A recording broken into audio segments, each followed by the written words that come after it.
중서울 지구 봉사자님께서 시작 기도를 하시겠습니다.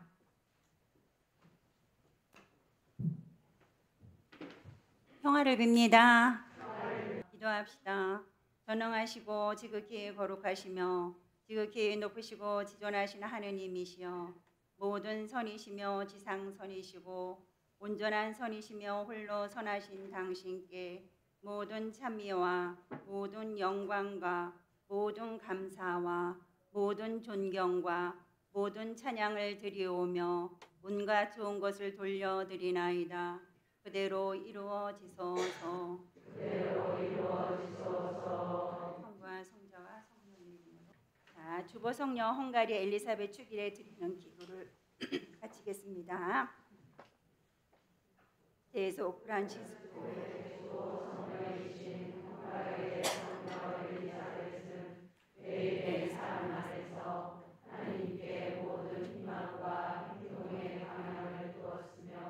여성이고 아내이며 어머니로서 제속 프란치스칸 영성을 참으로 실천하며 사시었습니다.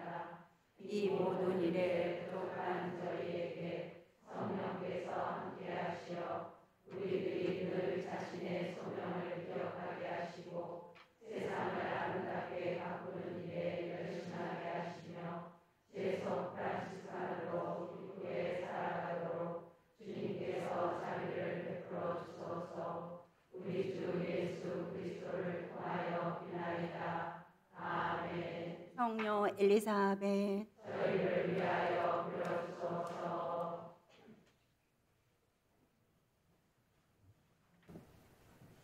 네, 여러분들이 많이 알고 계신 성녀 엘리사벳이지만 이번에 다시 좀 자료를 조금 더 보완해서 만들었는데요. 제가 아마 20분의 시간을 못 지킬 것 같아서 말을 좀 빨리 하겠습니다.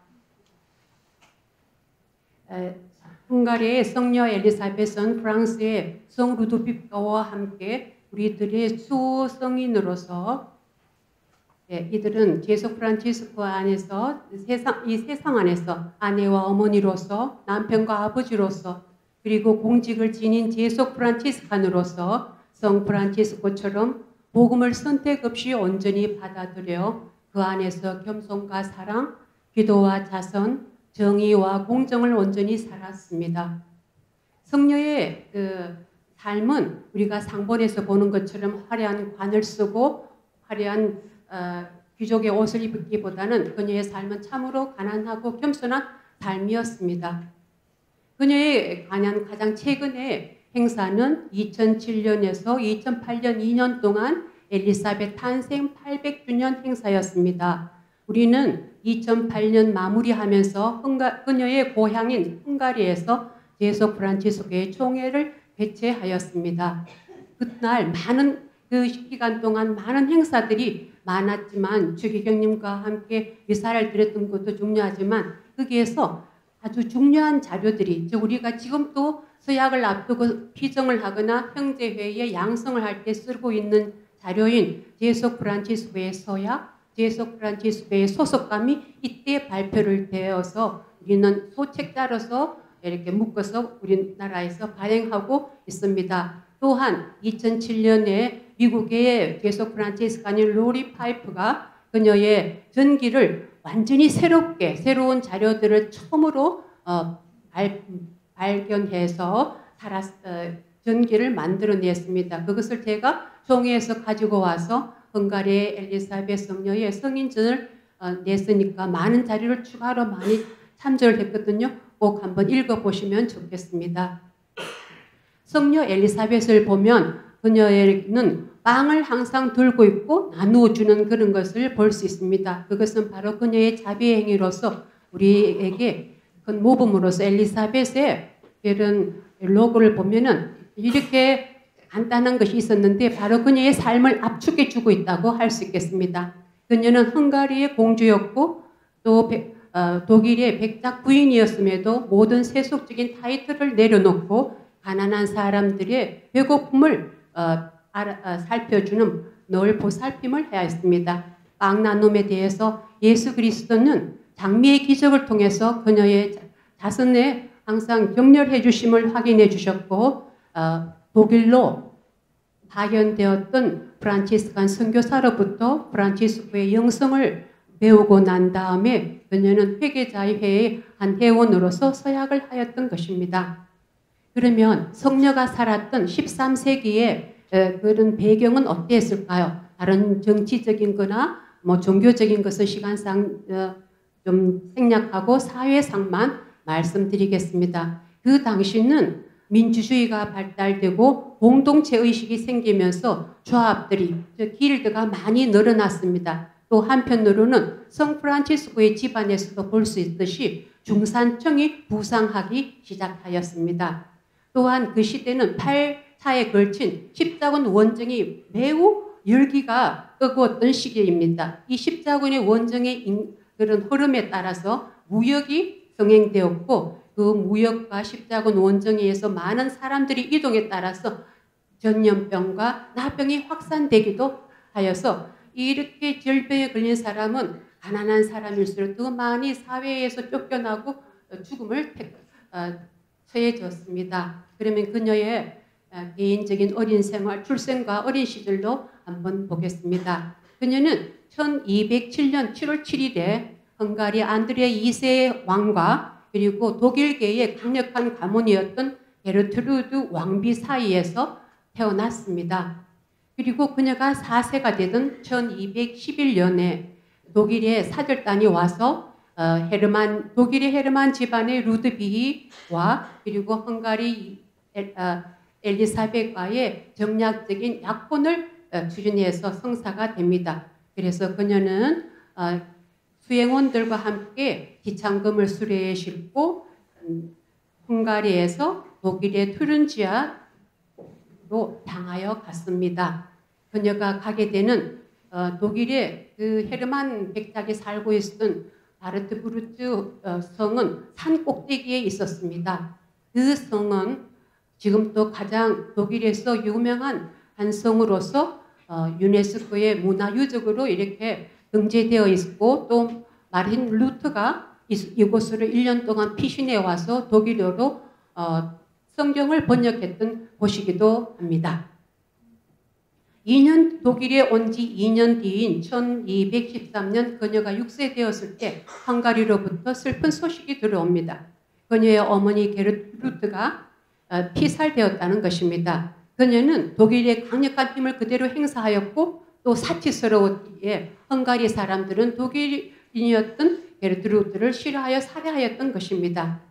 그녀는 슬픔 가운데서도 자주 제단에 엎드려서 기도하는 어린 모습을 보았다고 증언이 많이 나왔고 또 시편을 들여다보고 읽는 신용을 했고 또 크가면서 놀이를 하면서도 그녀는 친구들을 피해 또 놀이를 하는 가운데 성당으로 들어오고 또 제대에 숨는 그런 모습을 많이 보임으로써 어릴 때부터 그녀의 신심이 돈독했음을 알 수도 있습니다. 어느 성모 성천 대축일에 그녀는 예비 시모인 소피아 백작 부인과 신우와 함께 귀족들과 성모 성당으로 들어가다가 그녀는 갑자기 자기의 쓰고 있던 머리관을 내려놓았습니다. 그러자 소피아 백작 부인은 무슨 일이냐고 물었을 때 그녀는 이렇게 대답합니다. 왕이신 예수 그리스도께서 가시관을 쓰고 계신데 미천한 제가 어찌 감히 관을 쓸 수 있겠습니까? 라고 말하며 엎드려 울었다고 합니다. 이 사건은 마치 다미아노 성당의 십자가 앞에서 성 프란치스코가 처음으로 하느님과 아주 밀접한 관계를 가졌듯이 성녀 엘리사벳도 그 십자가의 예수님을 통해서 하느님과 아주 밀접한 접촉을 하게 된 계기가 되면서 그녀의 성화로의 길은 점점 깊어갔다고 말할 수 있습니다. 그녀는 1221년 이 해는 바로 프란치스코가 인준받지 않은 회칙으로선 해이기도 하고 독일의 제2차로 선교사를 파견했던 해에 엘리사벳은 14세 때 루도비는 17살이 많은 21살 때 결혼을 하였습니다. 그러나 실제로는 결혼하기 전에 독일의 그런 귀족들과 그런 공중에서 그녀와의 결혼을 굉장히 많이 반대했습니다. 헝가리의 그 안드레아 왕은 십자군에서 패배하면서 많은 빚을 져 있었고 어머니가 주겠다는 추가지 잠금도 주지 않았기 때문에 독일 가문에서는 더 많은 부를 가지고 있고 권력을 가진 가문과 결혼하라고 했지만 루드비히는 엘리사벳의 확고한 의지를 보이면서 이 결혼이 성사되었습니다.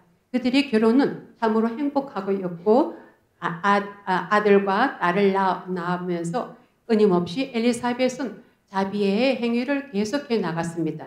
이때 루드비히는 귀족들의 그러한 질타와 거부에도 불구하고 끊임없이 엘리사벳을 지지해 주었습니다. 이렇듯 그 당시에는 수도 생활이 세속 생활보다 훨씬 더 공경을 받고 사람들이 선호했음에도 불구하고 엘리사벳은 세속 생활을 세속 생활 그 자체를 성화의 터전으로 삼으면서 세상과 하나님을 위해서 기여를 하였습니다. 우리가 성녀의 상본에서 가장 많이 보는 것이 장미 송이를 안고 있는 모습입니다. 이것은 가난한 이들에게 나누어 주기 위해서 성에서 빵을 가지고 나오는 길에 그녀의 아버지 안드레아 왕 또는 남편인 루드비히를 만나면서 무엇을 가지고 가는지를 펼쳐 보이기를 원했을 때 그것을 펼쳤을 때 빵이 장미로 바뀐 그런 기적입니다. 이것은 뭐 간단한 에피소드일 수도 있고 그렇지만 그녀의 그런 자비 활동에 그런 하나님께서 함께 하신다는 것을 우리가 간단히 이해할 수 있겠습니다.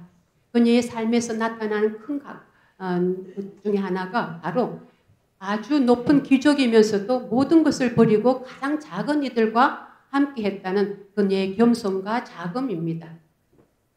그녀는 가난한 교회에 가거나 또 전례 행위 같은 것을 할 때 그녀는 언제나 가난한 사람들 안에 함께 있었습니다. 그들과 함께 전례 행렬을 함께 나아가면서 그들에게 빵뿐만 아니라 영적인 말씀을 그들에게 전해주는 그들의 삶을 위로해 주었습니다. 이렇게 하면서 엘리사벳은 점점 완덕의 길로 나아가게 됩니다. 그녀는 가난한 사람들의 머리를 감겨주고 발을 씻겨주고 또 나병 환자들도 보살펴 주었습니다. 성목요일이면 가난한 사람들과 나병 환자들에게 많은 세종례를 예수님을 본받아 치렀습니다.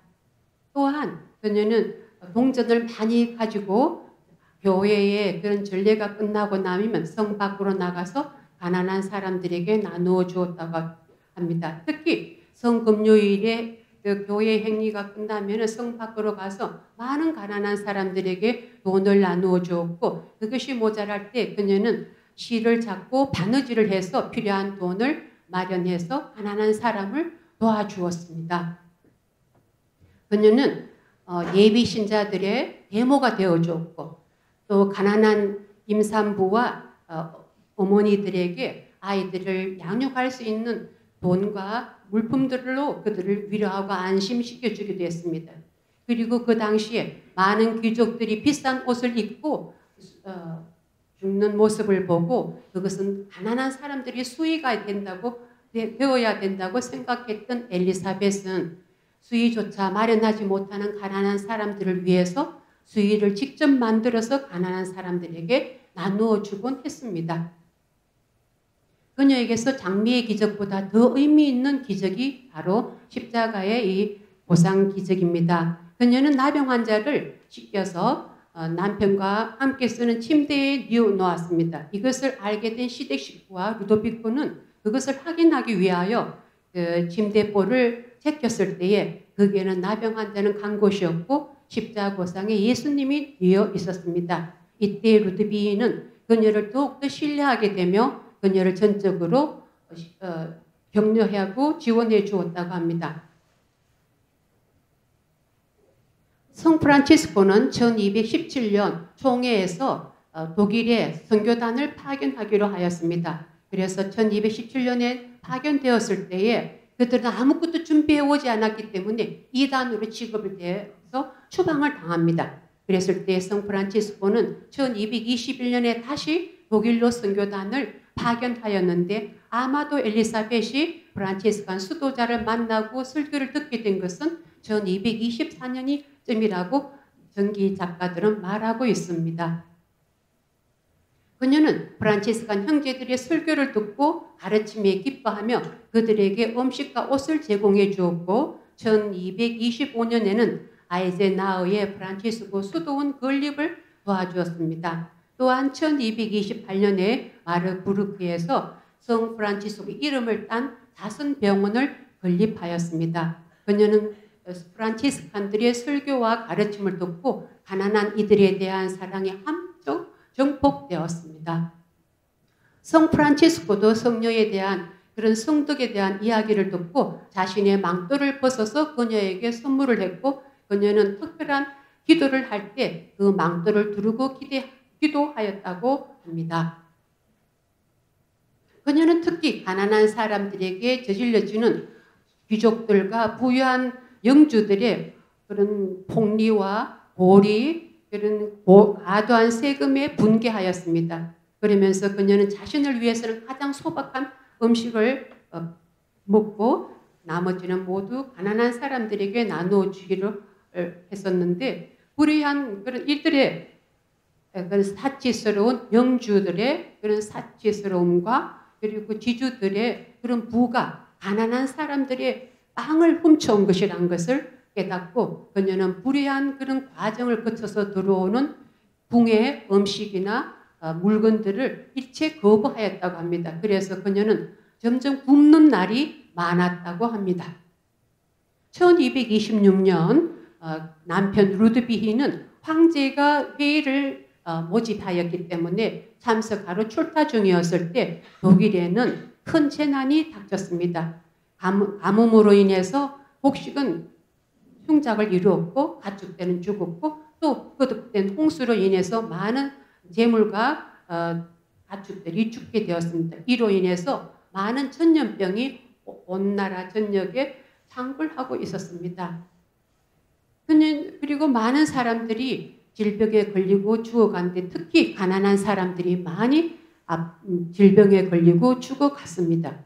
이에 엘리사벳은 그때 나이 겨우 19세였습니다. 남편의 출타 중에 모든 귀족들과 궁중에서 반대에도 무릅쓰고 그녀는 남편이 가지고 있는 영지의 4곳의 이상 식량 창고를 모두 활짝 열고 가난한 사람들에게 매일 배급을 주기 시작했습니다. 그래서 배급을 받으러 오지 못하는 병자들에게는 직접 방문하여 그들에게 식량을 배급하였고 그리고 가난한 어린이에게는 장난감을 선물로 주었습니다. 그리고 그 부르크 성 저 산자락 밑에 병자들을 위해서 이 재난 시기 동안 임시 병원을 세워서 가난한 사람들의 병을 직접 손으로 치료해주고 또 나환자들에게는 직접 머리수건으로 보름을 씻겨주기도 하면서 병원에 있는 그 환자들의 가족과 그 환자들에게도 먹을 것과 구호품을 나누어 주었습니다. 또한 그녀는 시장에 나가서 자신의 그런 귀족으로서 가지고 있던 모든 옷을 가난한 사람들에게 나누어 주며 그것을 팔아서 시장에서 필요한 물품을 사게 하였고 그녀는 항상 나환자들을 도와주는 것을 잊지 않았습니다. 이것은 성 프란치스코도 설교를 나갔다가 마지막 그 일정은 나환자를 돌보는 것처럼 그녀는 성 프란치스코를 몰랐음에도 불구하고 그녀는 언제나 나환자들의 보호자 역할을 했습니다. 이렇게 많은 그녀의 그런 활동이었지만 실제로는 산꼭대기에 있는 바르트부르크 성에서 저 산 밑으로 내려와서 내려온 그런 병원과 그런 가난한 사람들이 사는 곳까지 하루에 몇 차례씩 험한 바위길을 오르내렸던 그런 아주 힘든 일이었습니다. 만일 가난한 사람들이 병자가 심하게 앓거나 가난한 사람이 자기를 찾으면 밤이고 낮이고 그들을 그 성에서 내려와서 찾아갔습니다. 이러한 생활을 하면서 앞에서 말씀드렸듯이 그 시기는 십자군 전쟁 시기였습니다. 그래서 루드비히도 프레드릭 황제의 권유를 받아 십자군에 나서게 됩니다. 이때 엘리사벳은 셋째 아기를 임신 중이었고 그녀는 남편을 따라 국경 가까이까지 배웅을 하면서 눈물을 흘리며 함께 이 아기를 낳으면 그 아기는 수도자로 봉헌하자고 부부는 약속했습니다. 그래서 이것이 바로 6차 십자군 원정인데요. 투린지아에서 독일의 투린지아에서 출발해서 이탈리아를 거쳐 예루살렘으로 가는 원정의 길이었습니다. 그런데 이탈리아 중부쯤 왔을 때 반대자들에 의해서 길이 막히고 한여름에 전염병이 갑자기 퍼짐으로써 루드비히는 거기에서 죽게 됩니다. 그리고 이것을 모른 채 엘리사벳은 며칠 뒤에 남편이 죽은 지 며칠 뒤에 딸 게르트루드를 낳게 됩니다. 그리고 그들은 부부가 약속했듯이 후에 수도자가 됩니다.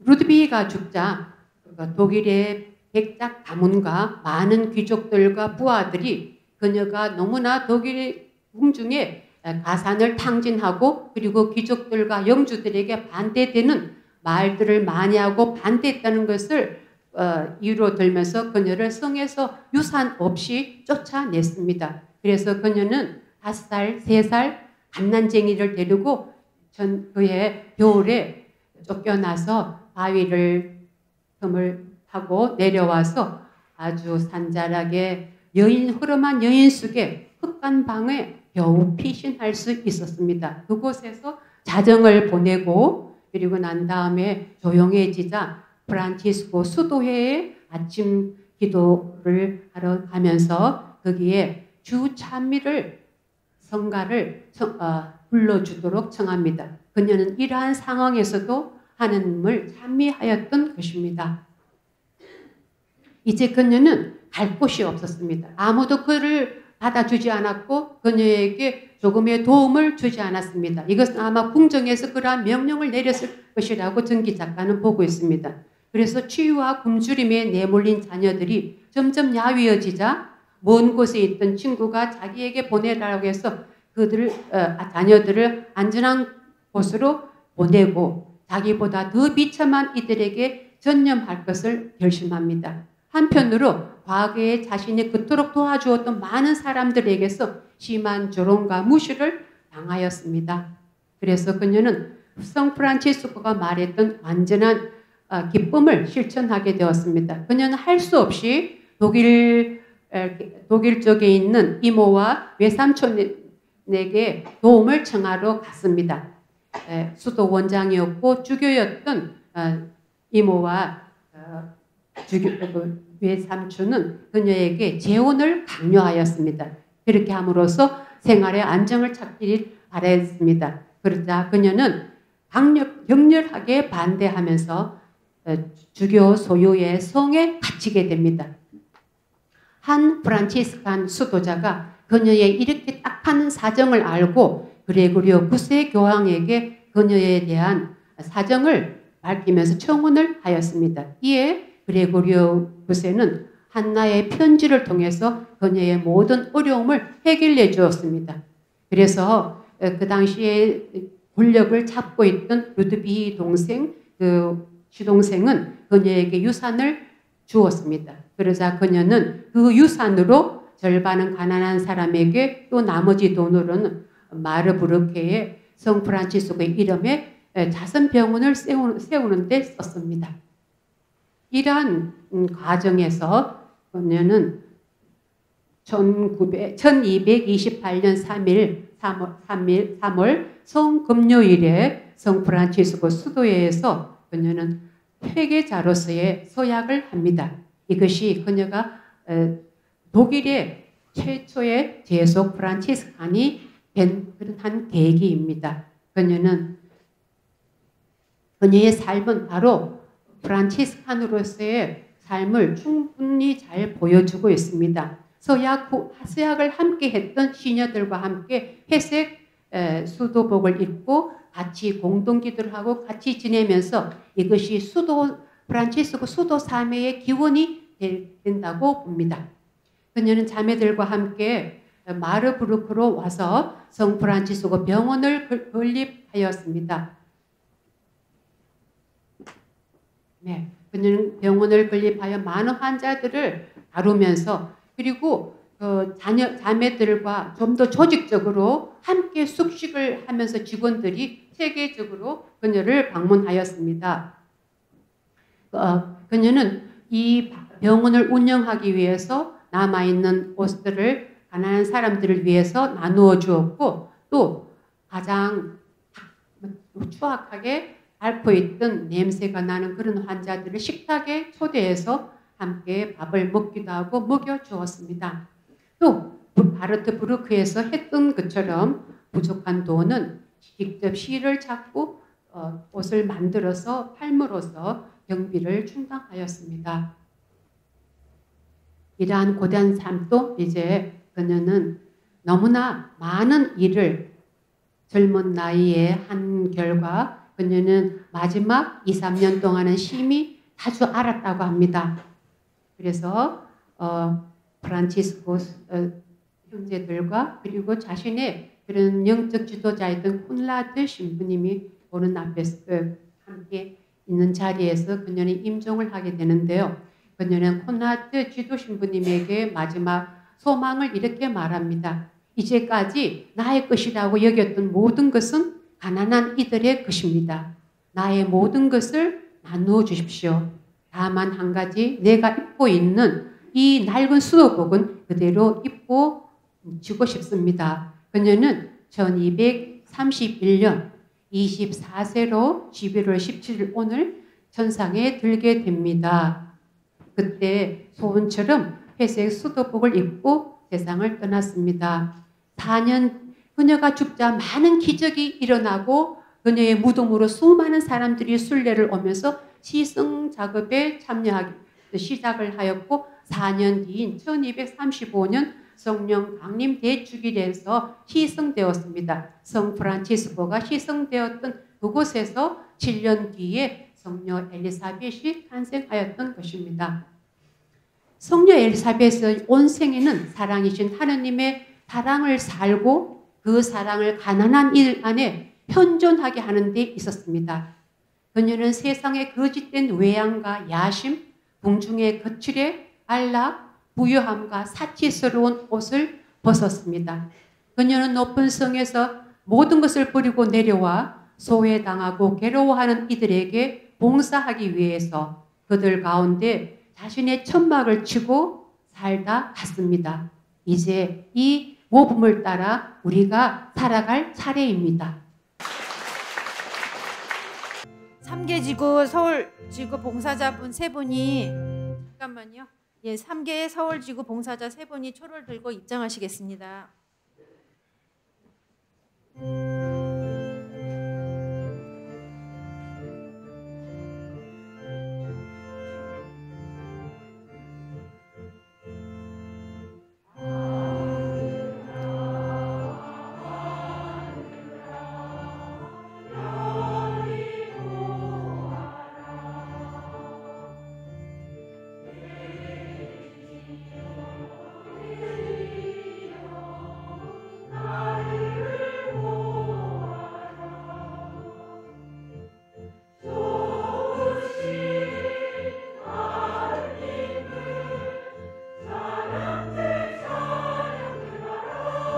성부와 성자와 성령의 이름으로 아멘. 우리 주 예수 그리스도의 은총과 하느님의 사랑과 성령의 친교가 여러분 모두와 함께 또한 사제의 영과 함께 오늘 제소 프란치스코의 주보성인 헝가리의 성녀 엘리사벳 축일 미사 함께 거행하시겠습니다.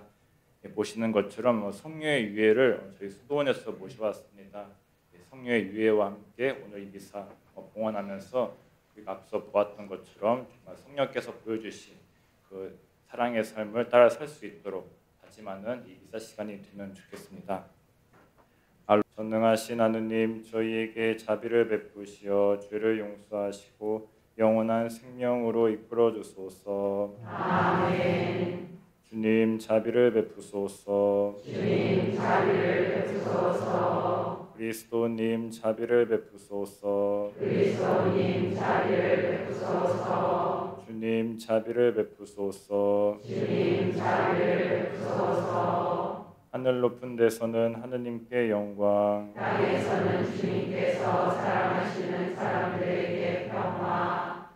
주 하느님, 하늘의 임금님, 주님을 드리나이다 찬미하나이다.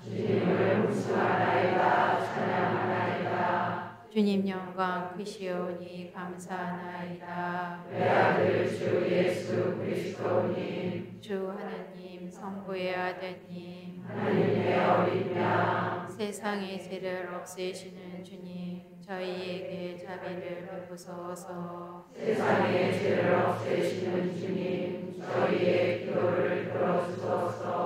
성부 오른편에 홀로 앉아 계신 주님 저희에게 자비를 베푸소서.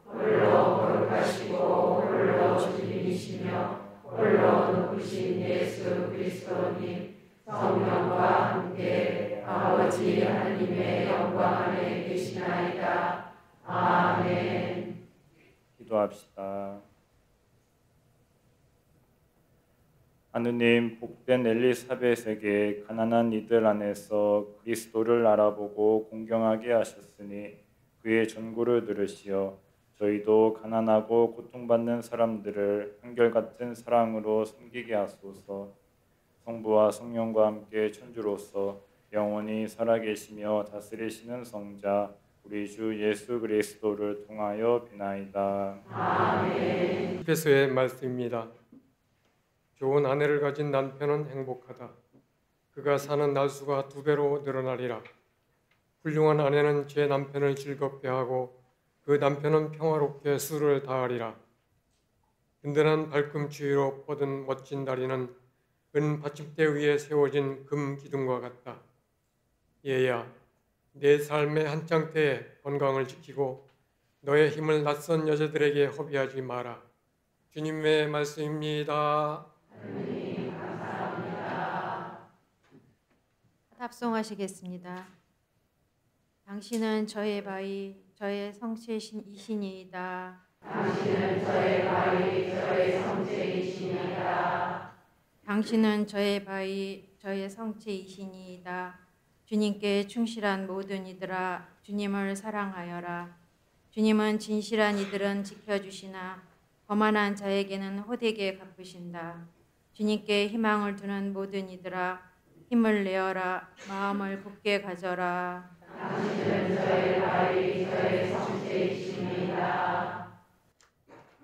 사도 바오로의 티모테오 1서 말씀입니다. 사랑하는 그대여, 무위탁 과부들을 존대하십시오. 어떤 과부에게 자녀나 손자들이 있으면 그들은 먼저 자기 가정에 헌신하고 어버이에게 보답하는 법을 배워야 합니다. 과부 명단에 오를 수 있는 이는 60살 이상으로 한 남편의 충실한 아내였고 선행으로 좋은 평판을 받는 여자여야 합니다. 주님의 말씀입니다. 하느님 감사합니다. 주님께서 여러분과 함께 또한 사제의 영과 함께 마테오가 전한 거룩한 복음입니다. 주님 영광 받으소서. 그때 예수님께서 제자들에게 말씀하셨다. 사람의 아들이 영광에 쌓여 모든 천사와 함께 오며 자기의 영광스러운 옥좌에 앉을 것이다. 그리고 모든 민족들이 사람의 아들 앞으로 모일 터인데 그는 목자가 양과 염소를 가르듯이 그들을 가를 것이다. 그렇게 하여 양들은 자기 오른쪽에 염소들은 왼쪽에 세울 것이다. 그때 임금이 자기 오른쪽에 있는 이들에게 이렇게 말할 것이다. 내 아버지께 복을 받은 이들아, 와서 세상 창조 때부터 너희를 위하여 준비된 나라를 차지하여라. 너희는 내가 굶주렸을 때에 먹을 것을 주었고 내가 목말랐을 때에 마실 것을 주었으며 내가 나그네였을 때에 따뜻이 맞아들였다. 또 내가 헐벗었을 때에 입을 것을 주었고 내가 진실로 너희에게 말한다. 너희가 내 형제들인 이 가장 작은 이들 가운데 한 사람에게 해준 것이 바로 나에게 해준 것이다. 주님의 말씀입니다.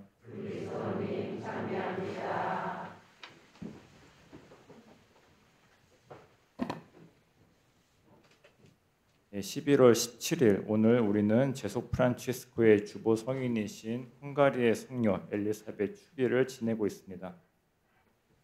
또 오늘날 중학교 1학년 정도 나이밖에 안 되는 14살에 이미 결혼해서 가정을 이루고 또 자녀까지 낳으셨으니 오늘날 그 나이 또래 아이들과는 더더욱 다른 삶을 성녀는 사실 수밖에 없었을 것입니다. 그런데 한편으로는 오늘날 학생들뿐만 아니라 그 당시에 같은 시기를 살았던 다른 귀족들과도 분명 다른 삶을 성녀는 사셨다고 볼 수 있습니다. 우리가 앞서 들었던 것처럼 성녀께서 불의에 맞서 가난한 이들의 편에 섰다. 특히 가난한 농민들에게서 빼앗은 수입으로 들어온 것은 먹지 않고 차라리 굶었다는 그러한 일화도 전해지고 있습니다. 성녀는 그러한 당시의 사회 풍조와 달리 가난하고 병들고 힘없는 이들을 사랑하고 또 그들 편에 서면서 그들에게 봉사하는 삶, 당시에 별 탈 없이 통용되던 그 사회 풍조와는 다른 길을 걸으신 분이었습니다. 사실 제속 프란치스코의 첫 번째 이름도 회개하는 형제 자매들의 회였습니다. 또 수도에도 처음에는 원래 프란치스코와 동료들은 자신들을 아시시의 회개자들이라고 불렀습니다. 회개라는 거 우리 모두의 기본 영성이라고 볼 수 있습니다. 그리고 그것은 어느 한순간 종신서약이나 은경축 이런 한순간이 아니라 우리가 관에 들어가는 순간까지 안고 가야 할 십자가이고 또 복음의 내용이지 않나 생각이 듭니다. 넬슨 만델라의 말과 비슷하게 우리의 삶이 그래도 희망이 있고 영광스럽고 아름다운 것은 넘어지고 쓰러지고 후회스러울 때마다 다시 시작하고자 하는 회개의 영성, 변화하고자 하는 의지와 가능성이 있기 때문이 아닐까 생각합니다. 오늘 성령의 축일을 지내면서 우리가 회개와 변화의 길, 복음의 길을 계속 희망을 안고 걸을 수 있도록 그분의 전구를 청하면 좋겠습니다. 너는 왜 안 변하냐? 너는 왜 복음을 따르지 않냐? 라고 하기 전에 다른 사람의 문제에 신경 쓰기 전에 먼저 나 자신이 변해야 하고 각자가 변함으로써 결국 우리 모두가 변할 수 있음을 잊지 말아야겠습니다. 지금 이 자리에 헝가리의 성녀 엘리사벳보다 더 적게 사신 분은 없습니다. 즉 우리에게는 회개하고 변화할 시간과 가능성이 성녀보다 훨씬 더 많이 주어졌습니다. 주님께서 주신 이 기회 또 그분께서 우리에게 가지시는 인내와 자비에 감사드려야겠습니다. 다 함께 프란치스칸 신앙 고백 바치시겠습니다. 성 프란치스코의 정신에 감도되어 저희는 저희 생활 양식으로서의 복음에 헌신하며 예수 그리스도를 모든 창조의 시작이요 길이요 목적으로 여기나이다. 저희는 순례 여정에 있으면서 성국에 다다르고 사랑의 삶을 살아가고자 했으나 아직도 목적지에 이르지 못했으며 성인들이 아닌 죄인들이나이다. 저희는 권력과 특권과 권위로서보다는 단순성과 겸손과 자금의 독성으로 이러한 삶을 영위해 나가고자 하며 그리스도처럼 성 프란치스코처럼 저희도 평화를 위해 일하는 자 되고 평화의 도구가 되고자 하나이다. 이 모든 것을 이루기 위한 어려운 일 위해 저희는 개인기도와 공동기도 그리고 전례기도 특히 예수 그리스도의 성체 성사 안에서 도우심을 구하나이다. 아멘. 주님의 이름으로 오시는 분 찬미 받으소서. 높은 데서 호산나. 거룩하신 아버지, 몸소 창조하신 만물이 아버지를 찬미하나이다. 아버지께서는 성자 우리 주 예수 그리스도를 통하여 성령의 힘으로 만물을 살리시고 거룩하게 하시며 아버지의 백성을 끊임없이 모으시어 해돋이에서 해넘이까지 깨끗한 제물을 드리게 하시나이다. 아버지 간절히 청하오니 아버지께 봉헌하는 이 예물을 성령으로 거룩하게 하시어 성자 우리 주 예수 그리스도의 몸과 피가 되게 하소서. 저희는 그리스도의 명을 받들어 이 신비를 거행하나이다.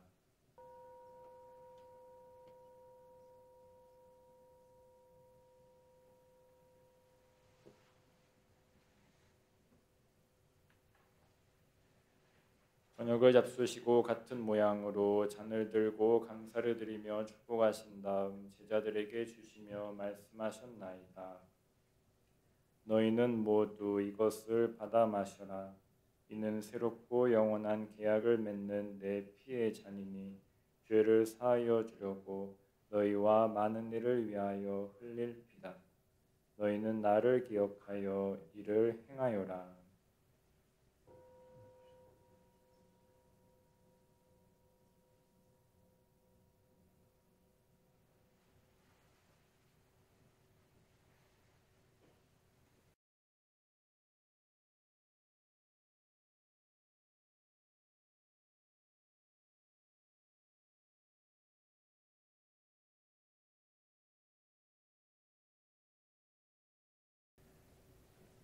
기도합시다.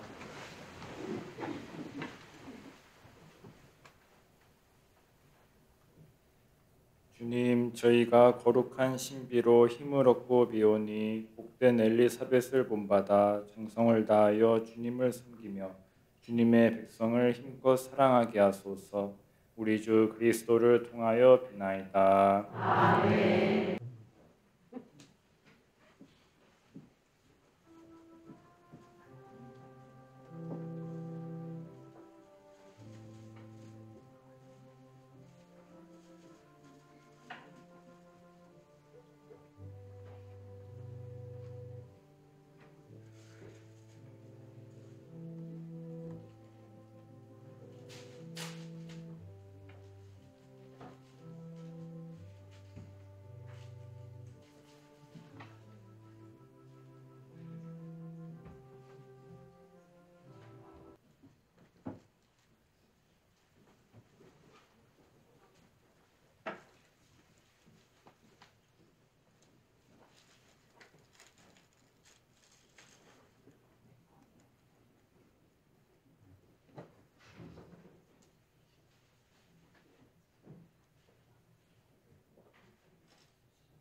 네, 우리의 지구를 위한 기도 마친 기도로 하겠습니다.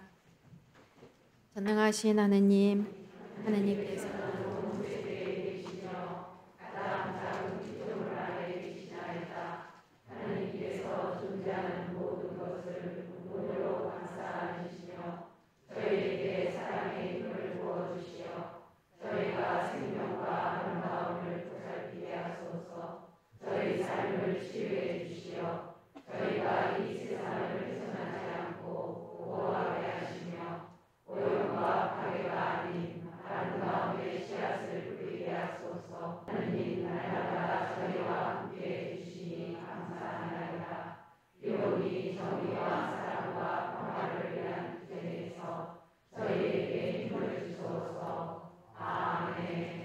중서울지구 봉사자님께서 마친 기도 하겠습니다. 네, 성가대 오늘 너무 감사하죠.